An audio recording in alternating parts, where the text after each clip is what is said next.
un nou tipus de periodisme derivat del digital. No vol dir que sigui tot el periodisme digital, però sí que és cert que utilitzen les xarxes socials, tot el soroll que provoquen per fer periodisme de coses que per si mateixes no haurien de ser noticiables. Per exemple, una foto d'una parella que una sí que és cantant, sí que té una faceta pública i l'altra és futbolista, però jo entenc que no tenen un valor informatiu per si mateix. Estem entrant a la seva vida privada o a la seva vida íntima? És a dir, Bueno, segurament, clar. és diferent. Tradicionalment, és veritat que en un llenguatge popular, per dir-ho així, no ho distingim, però de fet no és ben bé el mateix. Allò privat, més ben dit, allò públic és allò que està a l'abast de tothom. Allò privat és el que està a l'abast d'uns quants. Mentre que allò íntim, jo diria que és el que està únicament al meu propi abast. En un sentit original, Això és veritat que avui en dia no ho utilitzem d'aquesta manera. Clar, si ho entenem així, la foto que ha posat en Piqué és pública, però quantes coses que considerem íntimes en el fons no són més que privades. Jo crec que s'ha arribat a confondre que la privacitat d'un personatge públic també és pública i no és així.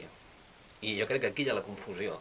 Un personatge públic és públic perquè té una imatge pública, cert?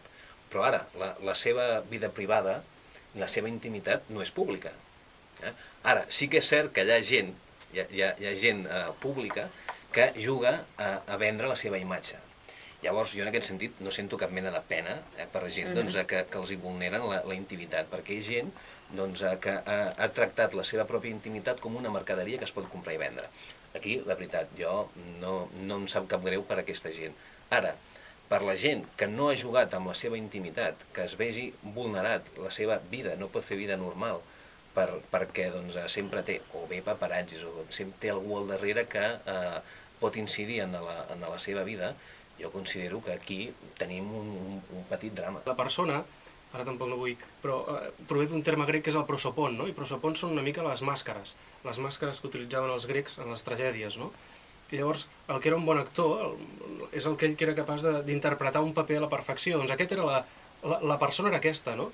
De tal manera que sovint no hi havia distinció entre el bon actor amb aquell... És a dir, quina és la distinció entre la persona i allò que fa aquella persona? No sé si m'estic explicant. El bon actor és justament aquell que interpreta el bon paper, no? Tots volem, d'alguna manera, identificar-nos amb aquell que fa un bon paper. De fet, jo amb el que dius trobo interessant això de la màscara. Jo entenc que la intimitat és el propi espai en el qual tu et pots treure la màscara social i ets tu mateix, i ets més autèntic. El que passa que és perillós, perquè treure'ns aquesta màscara és arriscat, no? Perquè no sabem ben bé què hi ha sota i a vegades fins i tot ens fa por i no ens veiem a nosaltres mateixos, sinó que ho anem intuint. Per tant, tampoc té a veure molt bé descobrir una mica aquesta màscara interior. És ben dit, aquesta màscara no, el que hi ha sota, allà dins nostre, en aquesta intimitat, totes aquelles passions amagades, tots aquells desitjos, allò que realment som, no? Més enllà d'això, quins espais hi ha d'intimitat? A vegades parlant no comentàvem, no? Que la intimitat és bastant amiga de la solitud, del silenci, sobretot. El silenci, el que passa que el silenci és una cosa una mica ambigua, perquè a vegades no diem, bueno, el silenci, molt bé, estic en silenci, no? Quan els nens petits, i ara què faig? Costa una mica saber què fer-ne del silenci, no? Sobretot entenent el silenci no com una cosa muda, sinó el silenci com allò que suggereix. Llavors parlem aquí d'intuïcions, de gestos, no des d'un punt de vista potser purament racional, sinó en un sentit més de gaudir-ne, de goig, d'allò que surt de nosaltres mateixos. Tinc la sensació que no defensem prou la nostra pròpia intimitat. És a dir, molts cops es vulnera, però sembla com si no ens fes res que això passés.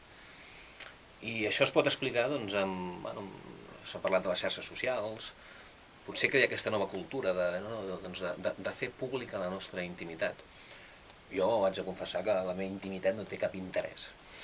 Potser la d'en Carcassó té més interès, però la meva no té cap interès. I si jo la faig pública, no té cap benefici, no per un benefici material per la gent, però jo crec que no els hi pot suposar cap mena de valor, cap mena de benefici personal. Saber que jo ara, mira, quan surti d'aquí m'aniré a sopar, i soparé a pan tomàquet.